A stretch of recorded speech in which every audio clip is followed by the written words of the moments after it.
At sa ating latest satellite images, makikita natin na naging isang bagyo na nga yung binantayan nating low pressure area bagamat nasa labas ito ng Philippine Area of Responsibility at nasa may bahagi ito malapit sa area ng Vietnam. So itong namataan, mahigit 1,000 kilometro kanlura ng Central Luzon, may lakas sa 45 kilometers per hour, malapit sa gitna at pagbugso na sa 55 kilometers per hour. At ito ay kumikilos pa kanluran, hilagang kanluran sa 25 kilometers per hour. Muli, wala siyang pangalan dahil ito ay nasa labas ng Philippine Area of Responsibility. Hindi natin ito inaasahang makaka-apekto sa ating bansa. Malapit na nga ito dito sa may bansang Vietnam. Samantala, bagamat walang direktang epekto itong bagyong ito na nasa labas ng Philippine Area of Responsibility, patuloy na paitingin nito yung habagat na siyang magdadala ng mga pag-ulan, lalong-lalo na dito sa may kanlurang bahagi ng Luzon, partikular na nga sa may bahagi ng Palawan at Mindoro area. Kaya inaasahan pa rin natin ang malaking tsansa ng mga pag-ulan dito sa may area ng Palawan, ng Mindoro, Western Visayas, kasama din sa ang malaking bahagi ng Mindanao. Samantalang ngayon ay meron tayong minomonitor na cloud cluster o kumpol ng kaulapan, partikular na sa may silangang bahagi ng Mindanao. At posible na ito ay maging isang low pressure area sa mga susunod na oras, sa susunod na araw. At hindi rin natin inaalis ang posibilidad na itong cloud cluster nito o kumpol ng kaulapan ay posibleng maging bagyo within the week. So patuloy natin itong i-monitor kung ano yung magiging development nitong cloud clusters na ito.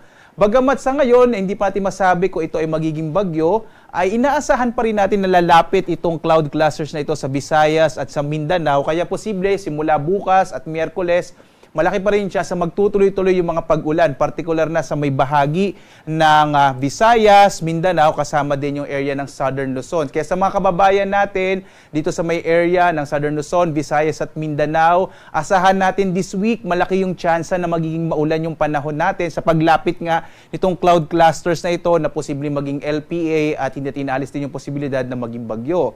Samantala, dito naman sa may area ng Central Luzon, Northern Luzon kasama yung Kamaynilaan, inaasahan pa rin natin medyo mainit at tanghali pa rin yung mararanasan, pero mas malaki yung tsansa ng mga thunderstorms sa hapon hanggang sa gabi, dulot ng mga localized thunderstorms. Dito nga sa Luzon, narito ang ating inaasahang panahon para sa araw na ito. For today, malaki pa rin yung tsansa ng mga pag-ulan, partikular na sa may Occidental Mindoro, dulot nga ito nitong hanging habagat o southwest monsoon na pinaigting ng bagyo na nasa labas ng Philippine Area of Responsibility. Samantala sa nalabing bahagi naman ng Luzon, patuloy na makararanas ng mainit na temperatura pero posible pa rin yung mga pag-ulan sa hapon hanggang sa gabi. Posible din yung mga early morning rain showers kasi yan yung isa sa mga katangian din ng habagat. Agwat nga na temperatura natin sa Lawag nasa 25 to 33 degrees Celsius, sa Baguio 17 to 25 degrees Celsius, sa bahagi ng Tuguegarao 26 to 35 degrees Celsius, dito naman sa Kamaynilaan nasa 26 to 32 degrees Celsius, sa Tagaytay naman nasa 23 to 31 degrees Celsius, habang sa area ng Bicol, partikular na sa Legazpi City, 26 to 32 degrees Celsius. Dumako tayo sa Palawan, Visayas at Mindanao. Dito nga sa Palawan, inaasahan din natin ang maulap na kalangitan na may mga pag-ulan, dulot ng hanging habagat, yung agwat ng temperatura sa Kalayaan Islands, 24 to 30 degrees Celsius, sa Puerto Princesa naman 25 to 30 degrees Celsius.